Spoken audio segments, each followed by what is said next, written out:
So, Penguinz0, or Moist Critical, whichever one you want to call him, has found his way into some drama. He's normally someone who stays out, and just like the last time that he got into a bigger drama with the whole reactionary thing, it was because of a lack of research. Now, I've seen some pretty dumb takes around the whole situation and around him in general, like the time someone said it was soy for him to decorate his room in a certain way, which was just so weird to me. Like, wow, you can't even dress or stand or clean your room a certain way without people being like, oh, soy boy, such a cuck. Like, it's just so ridiculous. Like, anything is soy these days. It's completely lost its meaning, honestly.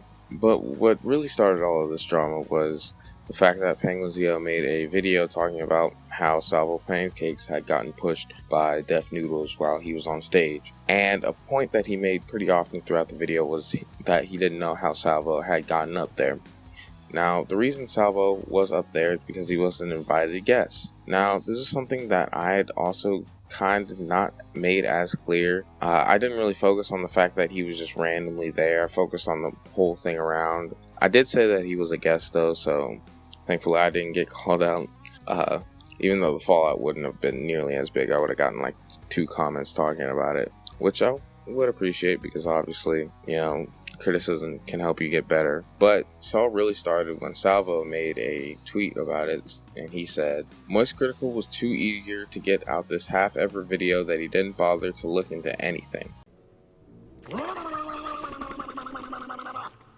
Now, this opened the floodgates, and even on this video, a lot of people were commenting, talking about, hey, Salvo was a guest. Like, he's there for the roast battle. Like, he's not just a random person. You know, I would honestly expect a lower like to comment ratio with somebody going after somebody like a Moist Critical, especially when Salvo Pancakes has a much smaller fan base, which really just goes to show how much people were just not on Critical's side when it came to this. There were a lot of people were criticizing him, and rightfully so. I think that he should have researched a little bit more. Now, Boblax put out a tweet. No hate to Critical, but I think he should have figured out why Salvo was at Def Noodles' event before making his video. The whole time he keeps saying that he doesn't know what Salvo's role in the event was. It would have taken a couple of minutes to find out he was invited by Def. I just don't know why you would make a commentary video to update people on a situation that spent half the video asking a question about that situation that he could have easily found the answer to beforehand. I feel like this is part of the commentary meta of just not doing a ton of research before putting something out. Now, I try to research, but these things are normally coming out in a day or so, so like it's not really a long research cycle, which is my choice, right? I could spend act like a Turkey Time or a J. Aubrey where I spend like months researching a topic, but I chose to do something that's more reactionary and more often. And with that comes the fact that a lot of times you become less and less informed because you have less time to educate yourself on the subject. And this is something that comes with that. It's just that sometimes you'll just get things wrong. I try not to. I try to do a good amount of research, try to spend like an hour or 2 making sure everything is right before I say it and put it out there and give wrong information. But there's stuff that can slip through the cracks. I like Critical, but the dude puts in as much time researching his videos as he does editing them. Not surprising since he's a Twitch streamer first, YouTuber second. Can't he just hire an editor or something? Like, it does get kind of repetitive just seeing him sit there and talk for 8 minutes before saying see ya and ending it like that. I think the whole editing style thing really just comes from comfortability. I mean, that's something that he's been doing for 10 years. He probably doesn't see any reason to switch it up now, considering how easy it is. I mean, it would probably feel weird to have him have all these nice editing things and have all these cool transitions when a lot of his draw is that people see him as this friend that you're just listening to talk. So you sort of take away some of that natural feeling when you add all of that good looking stuff in there. Even though it's nice to look at, there is that connection that's lost a little bit. And you save money on editing, and you don't have to buy or pay for an editor when you can just do it yourself in an hour to 30 minutes at most, and it's just done. Now, it can get repetitive. I worry about that even on my own channel, even though I haven't been doing it for nearly as long as he has. I tried to switch it up by adding clips in, doing different editing styles. Recently, I tried a new thing by, I would do like a Japanese dub of something and like put subtitles in there just to break up the monotony of me just talking and showing like a clip or a tweet or a Reddit post, just to break things up and to change things up, because that is nice. It is nice to change up the flow every now and then. And you see that with a lot of creators, that sometimes they get lost in the sauce and then people get bored of the same thing for 5 years in perpetuity, and then you get left behind by the game. But he's managed to stay with it, so I don't think that he would change it up. But, you know, it is something interesting to think about. I love Charlie and try not to be biased towards him too much, but he absolutely needs to do more research before making vids for situations like this. Until he made a new vid, the narrative behind Salvo will be tainted. I don't expect him to know the full depth lore, but Google is easy. He's a massive creator and has ridiculous reach.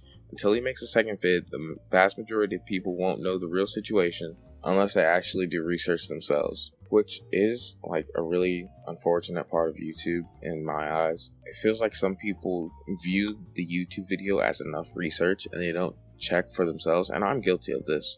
Don't think that I'm like, oh, I watched this video and then I immediately go check all the links and I go through and I cross-check studies and stuff. I really don't do that, because who has the time for that? That's why you watch the YouTube video, because it's in a concise place. That's why this person is right, in my view of like, oh, okay, they're gonna hear this and be like, oh, this guy was just randomly on the stage. He got pushed. Def Noodle shouldn't have done that, but like, what can you really do? So yeah, it really does shape the narrative. And with all this coming out and all this stuff circling around, mainly on Twitter, which a lot of stuff circles around on Twitter, and all the comments that Critical was getting, he decided to put out a video on the subject, and here's a clip that basically sums up his entire point. I said multiple times there's no excuse for what Def Noodles did, but the part where I made my oops-a-daisy is when I was briefly talking about what Salvo's intentions possibly were with being there, and I was basing this off a series of tweets from audience members that were talking about what he was saying as well as what his intentions were, giving their perspective on it. And I assumed since they were actually there in person, God rest their soul, I assumed that these were like an accurate description of the event, but I still always take these things with a grain of salt, so I didn't immediately accept that as like the full truth.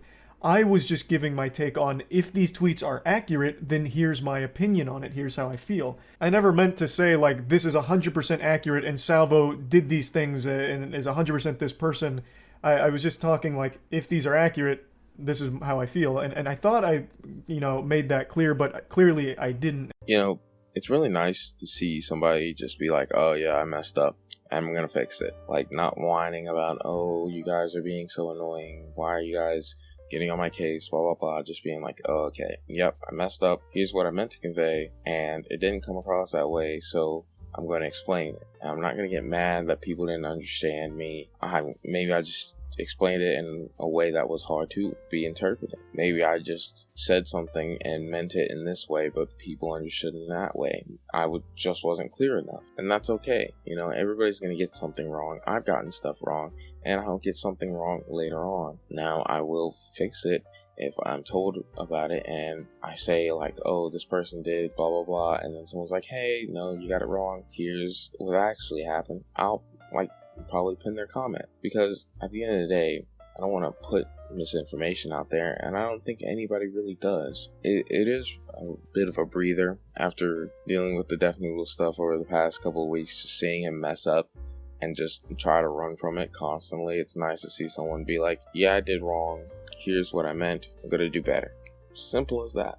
Short, simple, easy, to the point. The video is like 8 minutes long. He was just explaining the situation, but I showed you like a 40 to 45 second clip just talking about the main point of it. And it was nice to see, people on Twitter being like, oh, okay, I'm glad that you fixed your mistake, like Blow Blacks and Nicholas Diorio. It's honestly nice to see people just chill and just be like, oh, okay, you got it wrong, you're good. That's it, because a lot of times the internet, it sort of morphs into this, oh, you got one thing wrong, yeah, you're a bad person and we can never trust you again. And sometimes they lie, like John Swan, and they just completely ruin somebody's life and screw somebody over for no reason. But this wasn't that case, and I'm glad for once the internet's being reasonable. But that's all I have for today, so thank you all for watching. I really and truly appreciate it so much. Goodbye.